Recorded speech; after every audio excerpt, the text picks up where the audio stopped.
Hello everyone. Uh, Welcome to this Anhad interaction on the COVID economy and the Indian state.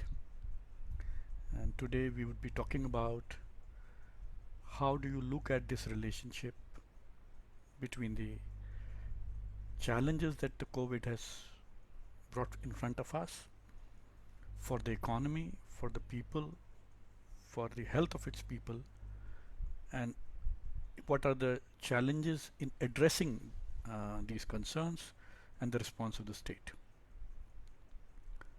We will uh, we will start this at 5 and so we'll start it on time. I hope the viewers will join and then we could begin this conversation.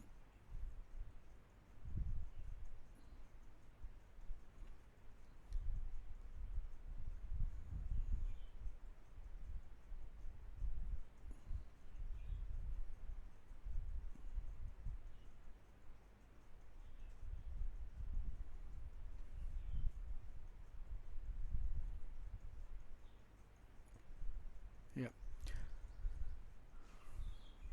I hope that people are able to hear me and the camera is clear. We'd appreciate some feedback on that.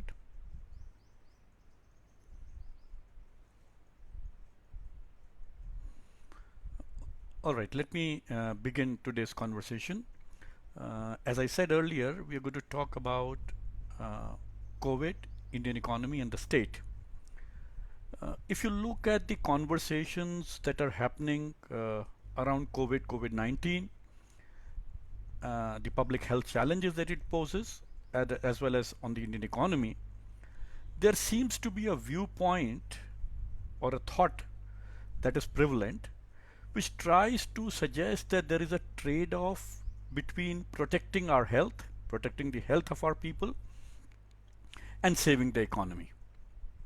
And what I want to argue today, or what I want to suggest today for your consideration, is that this trade-off between health and public health and saving the economy need not necessarily be seen as a trade-off. In fact, I would go on to suggest that this trade-off is flawed.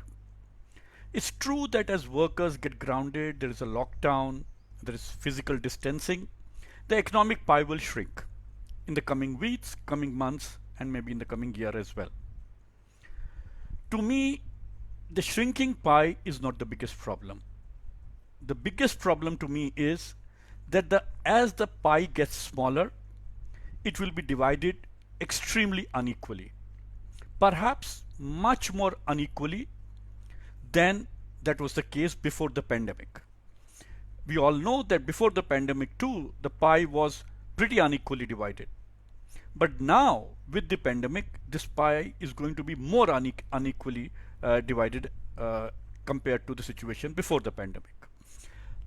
Millions and millions of people are likely to experience hunger, destitution, and other kinds of marginalization and increasing vulnerabilities. If you look at COVID and the shocks or its impact on the economy, there are two sides or the two aspects to this shock to the economy. One is what we would call, or the economist would call, the macroeconomic supply shock.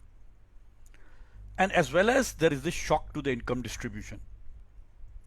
If you look at the conversations on the economy, large number of conversations are happening around this macroeconomic supply shock.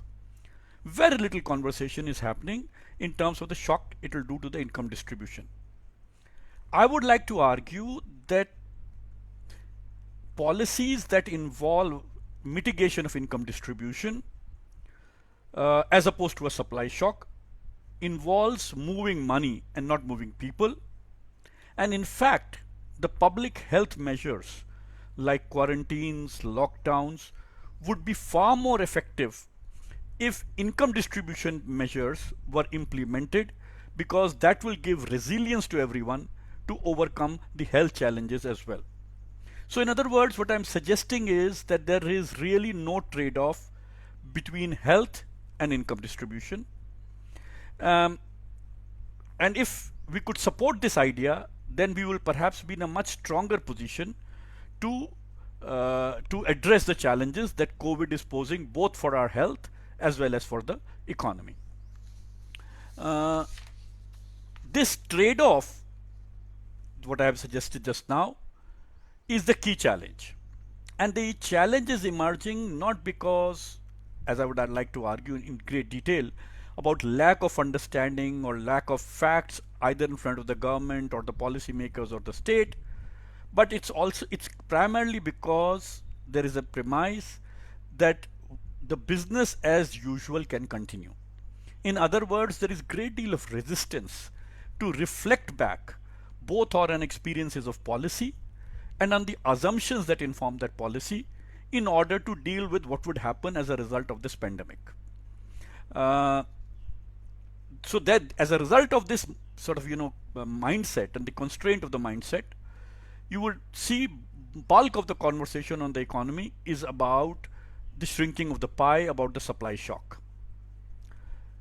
If I were to make just two quick points about this supply shock, I mean, I would argue that a lot of production and consumption can be shifted across time. And a good example in front of us is China. After a period of its lockdown of 2.5 months, as we would already experiencing and we will see in the coming weeks and months, that China would be able to sort of overcome this loss of supply or the shrinking of the pie that it has happened in the period of the lockdown, and by shifting its working time and so on and so forth over a period of time, it might be able to ease down and come back to its old path. The second conversation around the supply shock is when often the COVID shock is compared with either the world wars or the Great Depression. Now, I must underline that there is virtually no destruction of the economy as far as COVID is concerned, as any war would bring about a destruction of the productive capacity of any economy or society. Also, it's true that both the World War I and the 1918 Spanish flu had similar effects on the GDP in the immediate aftermath of that, but the effect of the flu did not last long and was partly recovered by substantial increases in the production in a short period. Depression, of course, was a different story because of its sheer duration. Now, once income distribution is seen as the key problem and its reduction of the pie and its consequences are linked together, we can enter into a win-win situation where if we start seeing both as two sides of the same coin. Let me elaborate and explain why I think that this is a relevant point to examine and to pursue.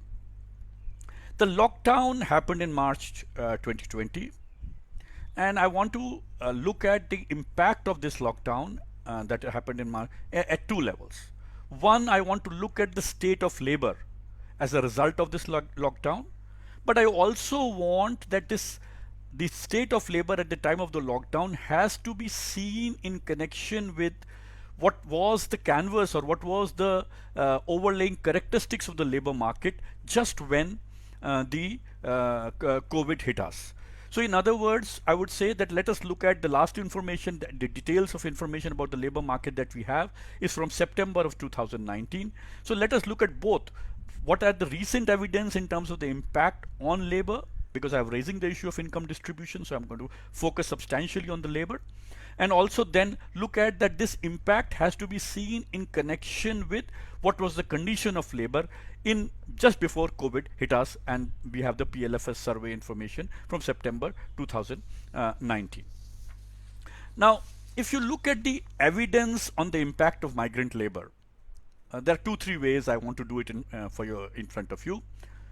I just did a sort of quick compilation of the headings on migrant workers that have come in social media or in news reporting in the last week or two. And if you were to quickly glance through these newspaper headings, they do give us a sense of what is happening in terms of its impact on labor. Some of the headings, in Bihar, jobless, penniless, Narega workers hit hard by pandemic, run over on a long walk home, reported the Telegraph, It gave the example where the incident took place. A 50-year-old migrant worker died in Delhi at a government-run temporary shelter. Buses to bring back students while migrant workers suffer in shadows. For migrant workers, India's migrant workers, precarious becomes more precarious. I'm just reading the headlines. As the country faces the harsh lockdown, migrant workers from across the country are struggling. Um, the more tragic one: 12-year-old girl walking to Chhattisgarh from Telangana just dies 14 kilometers just before she could reach her village. After a walk of 3 days, and just an hour from her home. So, if you can, these are just for the last 10 days or so. If you were to put together these headings, they do give us a sense of what is happening to the workers and the migrant workers who have been caught in this lockdown. Two quick surveys have been done. One, the Jan Sahas survey, and the other one, the Swan survey, on in terms of its impact on migrant workers. Both give us a very good insight of what has happened to the workers. A survey of workers across 8 states revealed that 53% of these workers were laid off during the ongoing lockdown announced on March 24th. Remember that this lockdown was announced with barely a notice of about 4 to 5 hours. Out of these workers that were surveyed, 60% of workers needed urgent assistance, mostly for food, and they were left with resources that could barely last a week. The highest job losses in this survey was reported from Tirupur, an area which was a success story of the garment industry. They were also reported from Ahmedabad. So the key industrial belts were experiencing these conditions for workers, where there were huge amount of job losses and great demand for rations. About 800 workers were surveyed in the survey, were covered in the survey, and out of which 57%, as I said, had lost their jobs or neither paid full wages. This survey was conducted over a period of 18 days. So it was, the early days of lockdown and the later days of lockdown. And it was found that respondents in the latter period, which was 8th to 14th April, were demanding even more urgent assistance than the respondents in the earlier period, which for this survey meant from 27th March to 7th April. Another survey, which is very insightful, which is a Standard Workers Action Network survey. About 11,159 workers were, interviewed, out of which 1,643 were women and children. Roughly 79% of this workforce were daily wage workers, construction workers. 8% were drivers, domestic help, and so on and so forth, and 8% were self-employed. They had a total data of about 3,900 stranded workers, out of which they worked out this information. The average daily wage that they found amongst their respondents was 402, and the median daily wage was 400. This tells us the condition of labor just at the time when the COVID hit us. And I will later on reveal to you what the PLFS survey tells us in terms of the daily earnings and the monthly earnings of 75% of the workforce in India. Now, this survey, the Swan survey, found that 54% of the workers had ration left for less than 1 day. 96% of the workers had not received ration from the government, and 70% had not received any cooked food. 78% of these workers had less than 300 rupees left with them. 89% were not paid by their employers during the lockdown. 44% of the calls that were received by this action group were SOS calls from people with had no ration, no meal, or no food.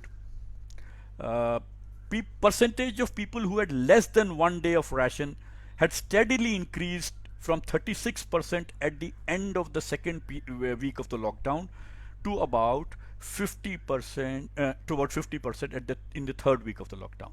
Now, this is quite important and needs to be underlined, because it tells us that to what extent the efforts that collectively the state and the civil society is making, to what extent it is reaching people, and what percentage of people are still in a very vulnerable and precarious conditions. Um, so overall, the survey found that the rate of hunger and the rate of increase in distress was far greater and exceeding the rate of relief. So this clearly we need to sit back and see what more needs to be done, and whatever has been done so far is proving to be inadequate. Now, if you look at another very important source of what has informed government's thinking on dealing with this immediate aftermath of the lockdown, the one that I found most insightful, and I would recommend many of you to look at it, is the PIL petition that was filed in the Supreme Court on the state's responsibility to look after the migrant workers. And the response that the government submitted in that PIL provides us the framework and the understanding that the government has in dealing with the crisis and the challenges that the workers face. And to me, that's quite revealing, because this response at the PIL tells me what I had said when I had begun in my introduction of my lecture, the mindset or the understanding or the assumptions that inform about the labor market, and therefore governments thinks, or the policymakers think, that the policy measures that they have taken post-COVID are consistent with what they want to achieve. Now, we all know that the government has announced 1.7 lakh crores as Pradhan Mantri Garib Kalyan Yojana, or the endeavor on the part of the state as a response to what we call as the package to the immediate aftermath of the pandemic. Lots has been written up on it. The information is in the public domain of what this package means.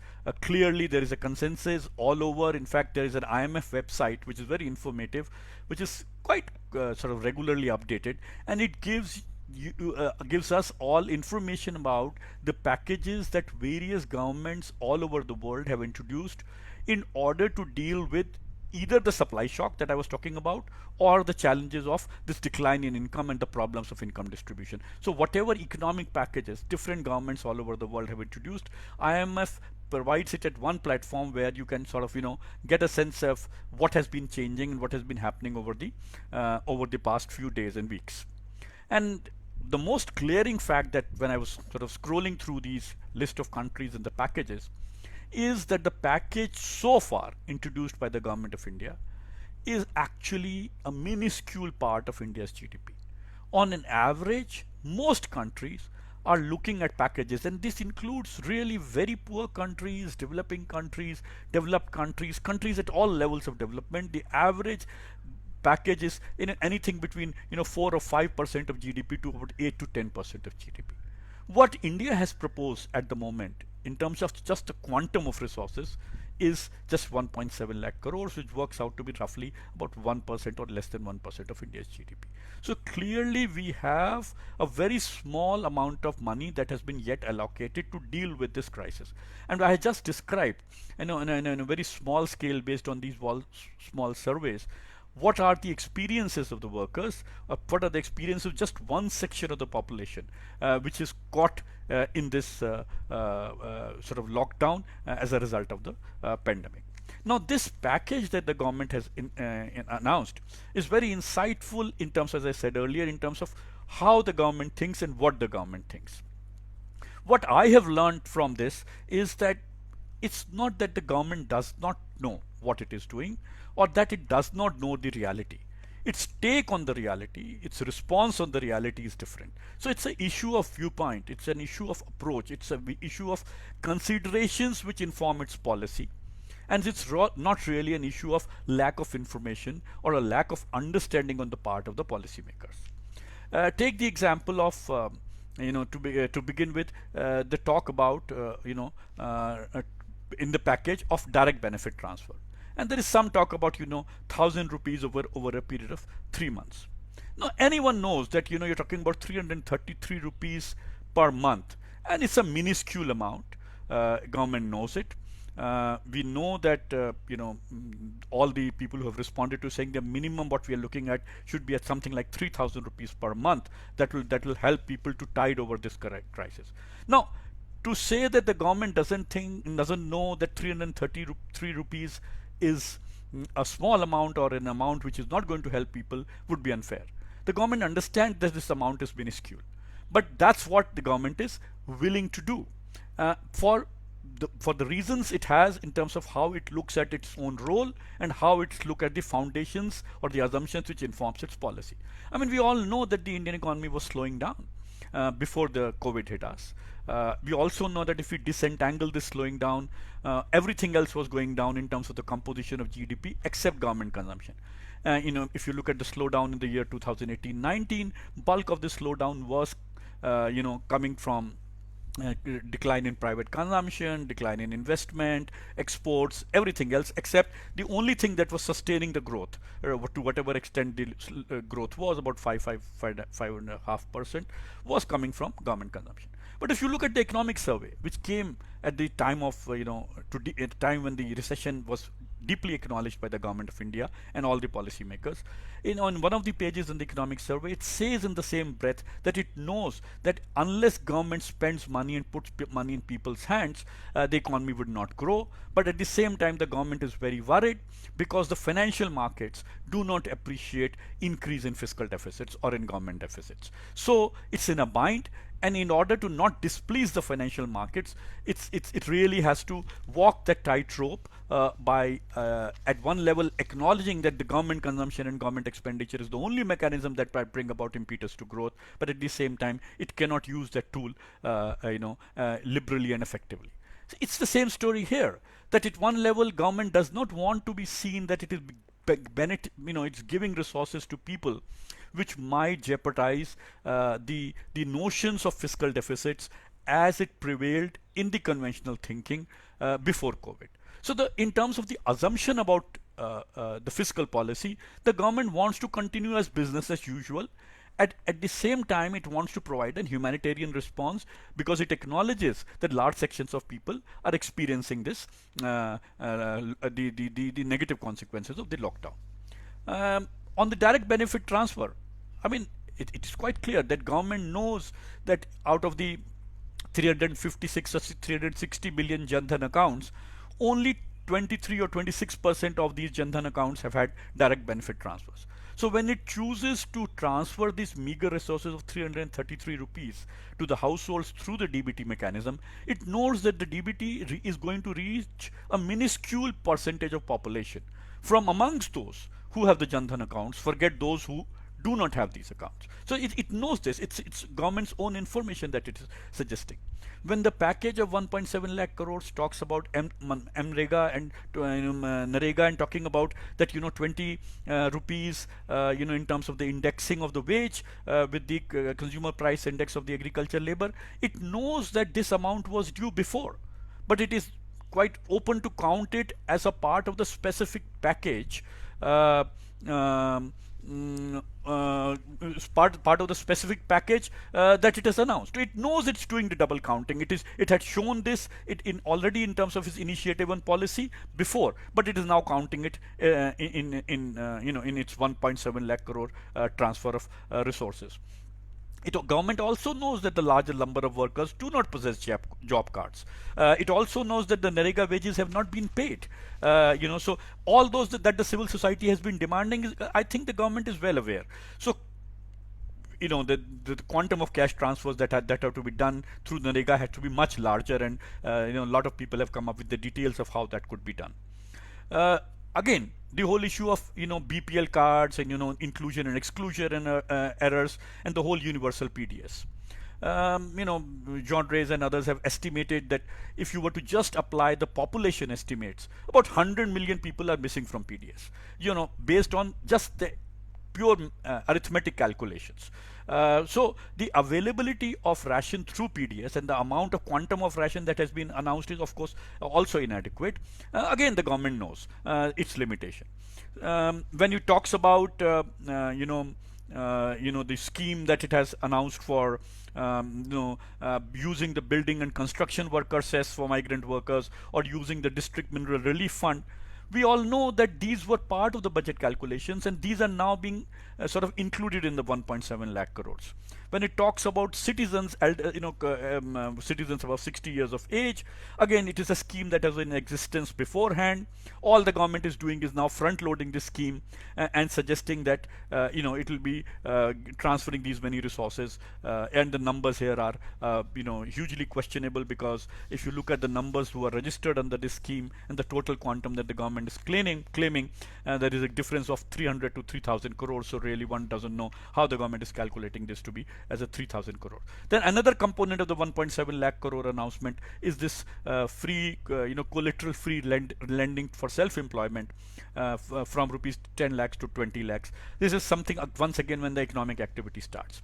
So why I went into the details of this package in front of you was that I wanted to share that if you look at these, break up the package into its component parts, and if you look at the facts that are available in the public domain on each of these subcomponents, it's very clear that it is the policy package has not been constructed and drafted based on a lack of information. It is actually based on a certain understanding about how the government wants to intervene, what it thinks are its own priorities, and what it thinks are the people's needs and how they need to be compensated. So unless we look at this challenge as a key challenge, and the key challenge to me therefore is that these assumptions, these business as usual on these components need to be brought out more clearly, and we have to find ways of civil society action that these business of usual assumptions do not continue if we really want to seriously fight COVID and deal with its impact on people. And some other details that I can talk about. When the government is talking about migrant workers, and when I looked at the details and the numbers it provided in the petition, I was actually quite surprised, because the numbers that the government is suggesting in terms of the quantum of migrant workers has no connect with actual numbers that are available in the government sources about the migrant workers. I mean, if I were to sort of read from the petition, the numbers it is suggesting is something like it uses an expression. Here it is. It says that approximately, I mean, just reading in between, 4.14 crores have migrated for the purpose of work and employment. The present barefoot migration on a rough estimate would be about 5 to 6 lakh persons across the country. So it is telling us that that's the number that has been caught. So when I was talking about the two short quick surveys, it was sort of, for the government, it implies that we are talking about these 5 to 6 lakh workers who are caught on the road. Now if you look at the economic survey for 2016-17, and the work size of the workforce, in the 2011 census, we are talking about 482 million people as a workforce, so 48.2 crores. Now based on simple extrapolation, this figure would be roughly in 2016-17 would be something around 50 crores. Now if the share of the migrant out of this, you can estimate, is around 20%, we are talking about 100 million or 10 crores in absolute terms. Even if you assume that 5% of these, just 5, which is absolutely unfair assumption, we are talking about 50 lakh people caught, and the numbers are much higher than this. So what I'm saying is that the government is aware through its numbers that the quantum of people which has been caught in this lockdown, which did not prepare adequate grounds for the workers to be looked after, is something that needs some re-understand and reconsideration on our part to understand why the government is doing it. Now there's also a lot of talk about wages being paid, and the government coming up with legislative framework, and also coming up with punitive measures to say that if the employers do not pay wages to the workers. We can see from the survey what percentage of workers have not got wages. And government has so far not announced any package for the industry or for the employers to pay the wages. So if it was a 4 hour notice, how much cash or liquidity would an employer have? So they've randomly given, few thousand rupees or a few hundred rupees, depending on the scale of the industry, to the workers as they rushed out to reach their homes. This cash disappeared. This cash has evaporated in the first few days of the lockdown. Now there is no mechanism to transfer these resources.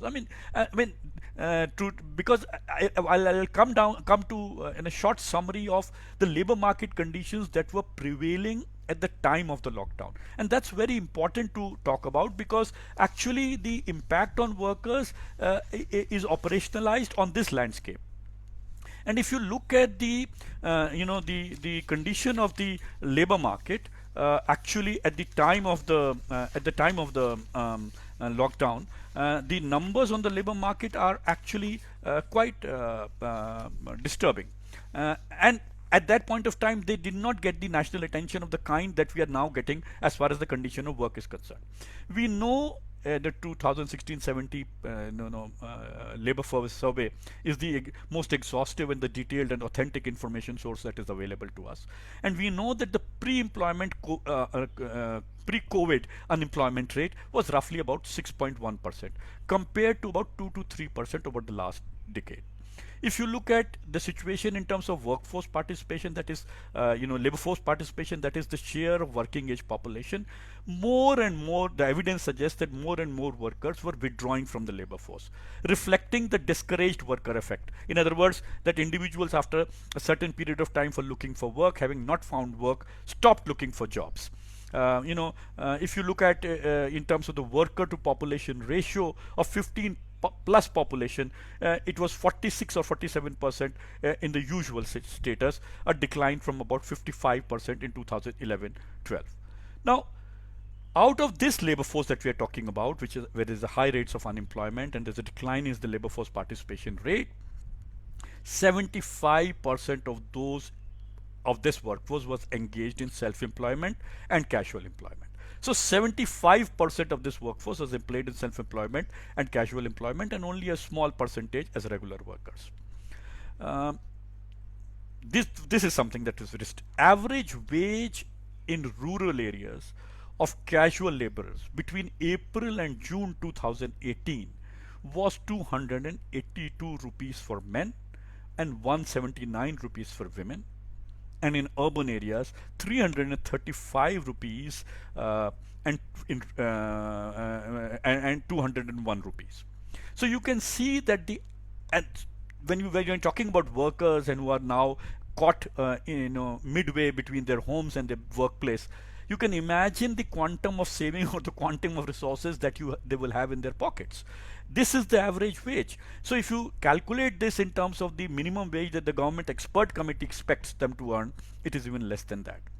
Now, if you look at the incomes of those who are self-employed, the average minimum earning that is suggested by the expert committee of 9,750 rupees per month, actually over barely about 50% of the self-employed workforce could make that much money. So you can see how precarious is the conditions in under self-employment.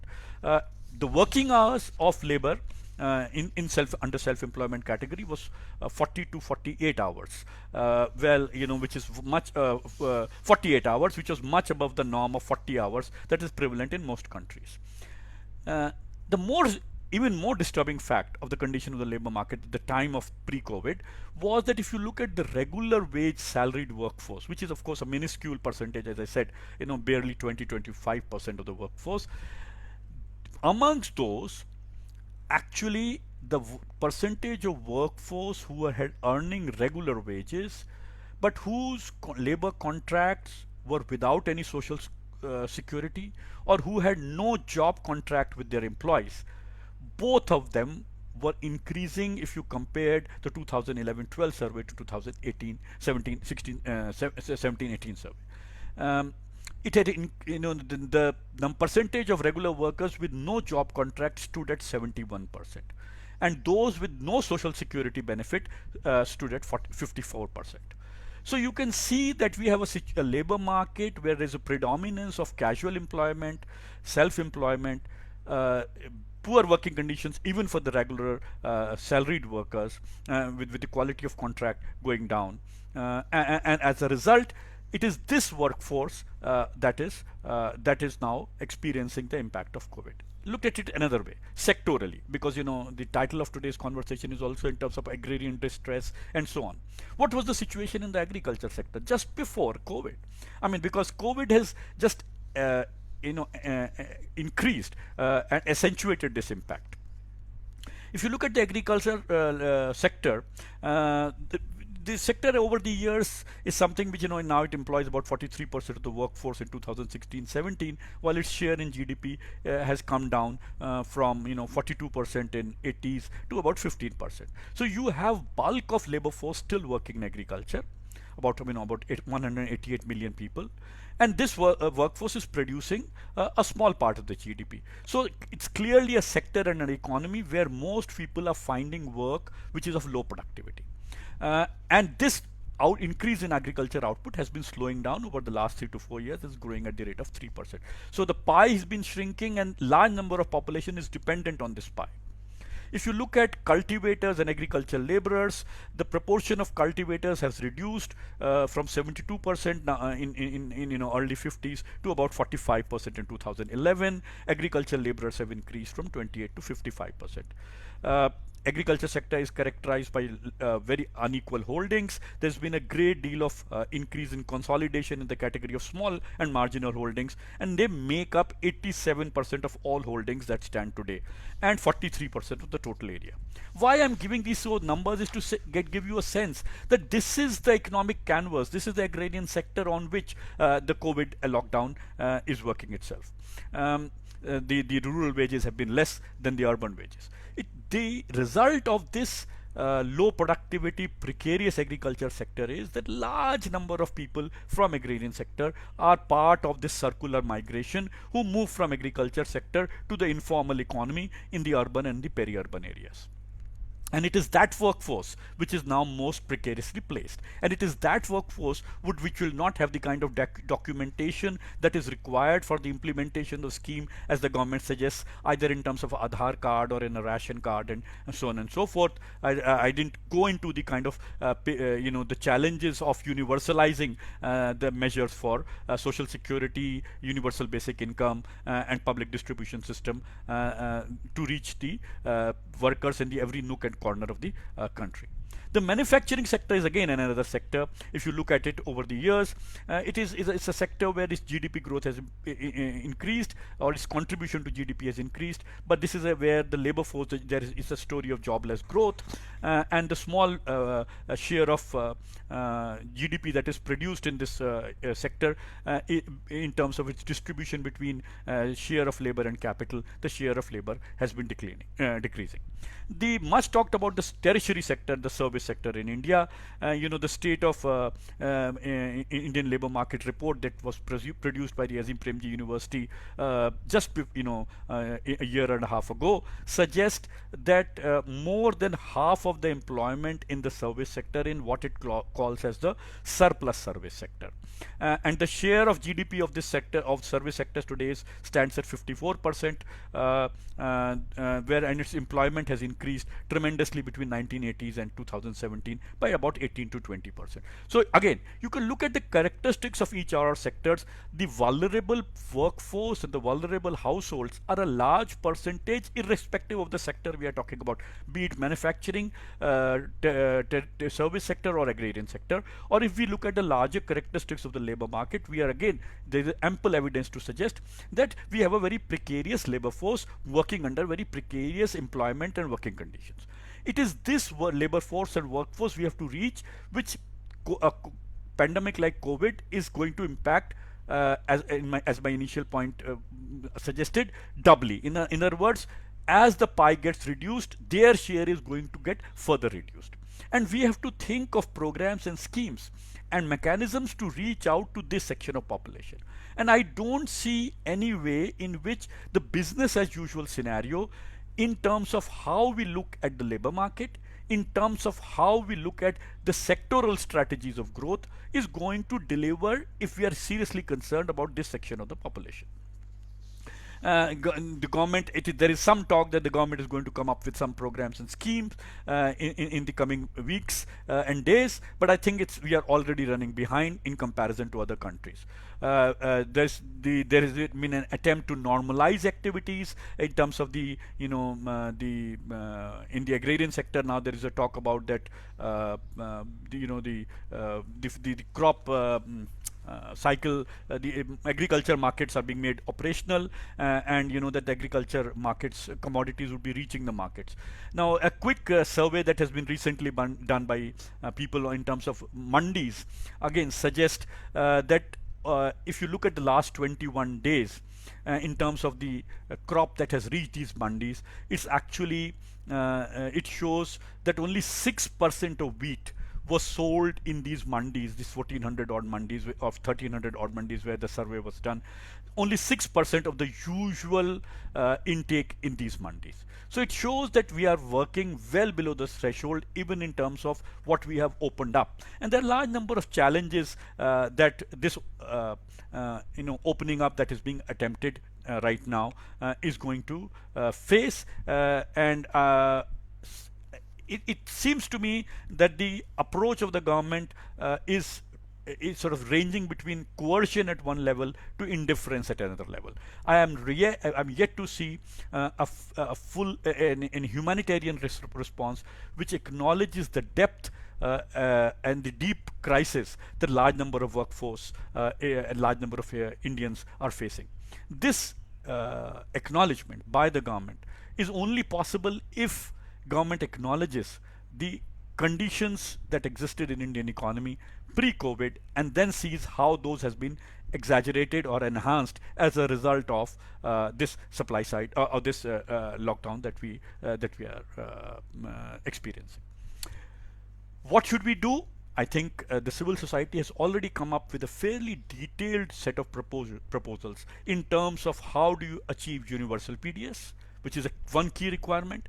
How do we achieve universal basic income or an income transfer or cash in the hands of people? And a lot of useful and interesting ideas exist. So I don't think that there is a lack of ideas in terms of how do we deal with this crisis. The challenge is to acknowledge the nature of crisis, which is a crisis of income distribution, and then move ahead with it. Let me say very quickly also, that if you look at the experience of the world in dealing with this crisis, I was looking at two experiences, and I want to sort of summarize those experiences. One is this very fascinating work that I found on cholera. This is called Death in Hamburg, Society and Politics in Cholera Years 1830 to 1910 in Germany. And what it teaches us is that even at the experience of that period in Germany says that there were three things. One, that there was a tendency at that point of time when they were looking at cholera to blame the stigmatized groups. That is, cholera was associated with certain social groups and poor households, and the policy making was accordingly done. Second, if you look at the experience of policy making by the local government at that point of time, it actually varied between coercion and indifference. And third, that based on that experience, government did not commit the kind of resources that it should have committed to public health. And in fact, it committed resources to make a new port in the city as well as a new town hall. Why I went into these details to suggest that the cholera ended, the epidemic had run its own course, and the system was able to survive. It was the people who could not survive. And the power of the mercantile interest, banking interest, and industrial interest continued post-cholera in the German society. So it's not that this society or the nation will not survive, but question is who will survive and who will not. It depends on who will pay the cost of this pandemic, and that's the issue of lens, that's the issue of orientation, that's the issue of how we look at who is suffering and what policy measures need to be done, which, as I said earlier, cannot be done if we carry on with business as usual. The second experience, when we are looking at this whole experience of reconstruction, I want to bring to your attention is the experience of reconstruction of the Gujarat earthquake. There again, the experience tells us that the focus was on restoration of infrastructure, not livelihoods. Once again, business as usual. So the focus was that if we restore the infrastructure, we'll be able to restore livelihoods. What it did as a result of that, it changed the whole canvas of the citizen and state relationship in Gujarat. The norms of seeking aid, the norms of seeking loans, the norms of investment, the nature of economic activities, all of them got reconstructed as a result of the reconstruction framework that was implemented. Again, I'm saying this on the basis of a very interesting work by Edward Simmons, 2013, which looks at the effort of reconstruction as a result of the earthquake in Gujarat. And again, the moral of the story is that if the disaster is seen as an opportunity, then it is very important to see it's an opportunity for whom. Is it an opportunity for capital, or is it an opportunity for labor? And in other words, is it going to be an opportunity to improve the welfare of large number of people, or is going to be an opportunity for further going on and doing like the Germans did in 2018 in the case of that experience on cholera, to strengthen the mercantile interest, to strengthen the financial interest, and to further strengthen the industrial interest. What I am suggesting as an approach is that actually if we link up income distribution as the key fallout for the economy as a result of COVID, then we can have a win-win outcome, both in terms of improving the public health and the health outcomes of citizens, as well as reducing the their suffering as a result of the economic crisis. So a reorientation or a reconsideration on how we approach the interrelationship between the economy and the society is important. Just coming back to agrarian sector, I missed a point that I also wanted to underline, that with the if the government was to use its stock of food for PDS and for distribution and ensuring that ration reaches the households for a universal PDS, then perhaps for the next crop cycle we need to focus much more on food crops than on non-food crops. Now, such kind of an integrated policy decision can only come if there is a national plan to deal with COVID, which at the moment, as has been pointed out by many people, does not exist. In the absence of a national plan, this reconsideration of thinking, the reconsideration of the assumptions that inform policy is a difficult challenge. And therefore, when we are looking at the current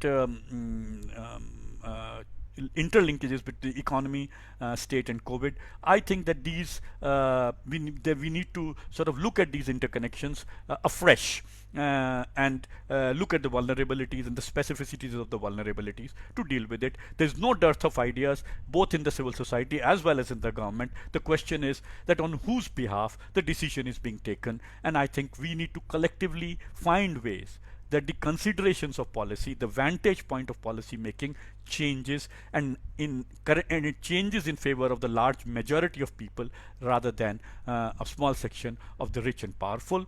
We need to think that if, assuming a scenario where there's a reduction in the pie, but this reduction in the pie is at the cost of let's say 20 or 30% of the lower income households, and the upper income households either experience a marginal decline in their income or very small decline in the income, then principles of basic ethics suggest that this lower 30%, which has suffered in the loss of their income, they have suffered this loss of income for no fault of theirs, and therefore those who have experienced a smaller fall in income should take the responsibility by willing to give higher taxes to the government, provided these tax transfers are used for these 20-30% who have suffered as a consequence of the loss of their income and loss of their work, such that collectively society can come back to a situation which is a win-win for everyone rather than a win for some and in tragic loss for large majority of people. I'd be happy to sort of also respond to some of the questions that people might have, but what I have done today is to provide an approach and a framework with certain facts on how to look at this question of the interrelationship between economy and disaster, in particular in the Indian context. If there are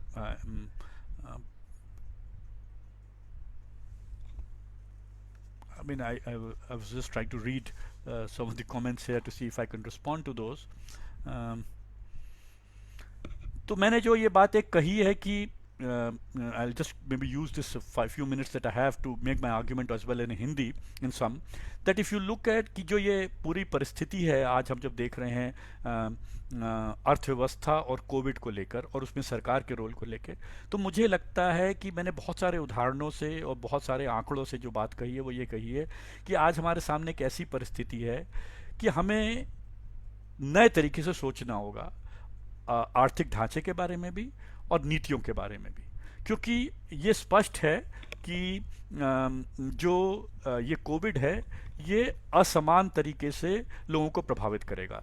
जो गरीब लोग हैं, जो informal sector में लोग हैं, जो पहले ही बहुत मार्जिनल और कमज़ोर परिस्थिति में थे, उनके ऊपर इसका इम्पैक्ट बहुत अलग किस्म से होगा बजाय इसके कि जो बेहतर, जो मेरे जैसे जो एक रेगुलर इनकम या जो बेहतर इनकम ग्रुप्स में आते हैं। ये जो असमान अंतर है, इस असमान अंतर से हमें ये मानना पड़ेगा कि ये असमानता जब वो जीडीपी पूरा घटेगा, जब लॉकडाउन के कारण सप्लाई में जो जीडीपी में इकोनॉमिक एक्टिविटी कमी आएगी, ये इस असमानता को और भी खराब करेगा। तो अगर हमें आर्थिक असर देखना है कोविड का, तो हमें ये मानना पड़ेगा कि ये जो आर्थिक असर है ये केवल ये नहीं है कि टोटल जीडीपी कम हो रहा है। ये आर्थिक असर ये है कि ये जो जीडीपी का बंटवारा है, ये बंटवारा भी और खराब हो रहा है और असमान हो रहा है। पहले ही बहुत असमान था प्री कोविड समय में, अब और अधिक असमान हो रहा है।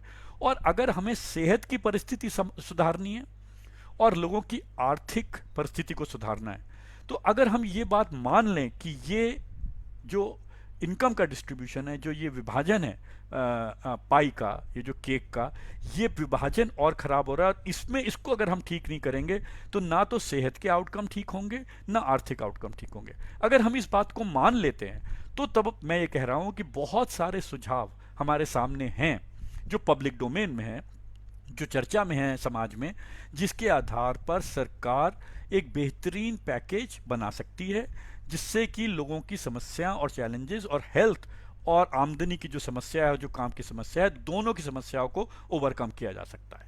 तो विचारों की, आइडियाज़ की कमी नहीं है, दृष्टिकोण को बदलने की आवश्यकता है। हम ऐसा नहीं कर सकते कि हम जैसा पहले सोचते थे आज भी वैसा ही आज भी सोचेंगे और उसी आधार पर हम चलते जाएंगे। हमें नई सोच लानी पड़ेगी, चाहे वो पीडीएस को लेके हो, चाहे वो वेलफेयर फंड के लेके हो, कंस्ट्रक्शन वर्कर्स को लेके हो, माइग्रेंट वर्कर्स को लेके हो। सरकार के पास आंकड़े हैं कि कितने % लोगों के पास अकाउंट है, कितने के पास पीडीएस है, कितने लोग रास्तों में फंसे हुए हैं, उनके पास किस किस्म की आइडेंटिटी कार्ड्स हैं, नहीं हैं, और तमाम सरकार के पास एजेंसीज भी हैं जो उन तक पहुंच सकती हैं। अखबारों में जो सुर्खियां हैं वो साफ बता रही हैं कि किस किस्म की मार इस समय उन वर्कर्स और उन लोगों को पड़ रही है जो ना अपने घर पर हैं ना अपने काम पर हैं, बीच में फंसे हुए हैं और उनके कोई काम की दोबारा शुरू होने की संभावना भी नहीं है। उनको ध्यान में रखते हुए एक नए तरीके से पॉलिसीज बनानी पड़ेंगी और उसके अंदर से हमें अवश्य रास्ता मिलता है। ये जो आधार है पॉलिसी मेकिंग का, मैं बार बार उसको दोहरा रहा हूँ, इस आधार को हमें समझना पड़ेगा। सरकार के पास इसकी जानकारी है और हमने भी बहुत और साथियों ने मिलकर बहुत सारी ऐसी जानकारी दी है जो ये बता रही है कि किस किस्म की मार पड़ रही है। और ये मार बढ़ी है जब इकॉनमी में स्लो डाउन था मार्च के महीने से पहले, जब हमारे सामने बजट और इकोनॉमिक सर्वे प्रेजेंट हुआ था, तब भी हमारे सामने काफ़ी पर्याप्त आंकड़े थे, ये बता रहे थे कि किस किस्म की लेबर मार्केट में परिस्थिति है। वो लेबर मार्केट की बुरी परिस्थिति के ऊपर कोविड की मार पड़ी है, तो उसको स्वीकारते हुए हमें कोविड की लिए स्ट्रैटेजी बनाने की आवश्यकता है। ये मैं संक्षेप में हिंदी में बात रख रहा था और मुझे लगता है कि अगर कोई और सवाल होंगे तो हम इस पर फिर चर्चा करेंगे। Thank you for listening. Thank you very much.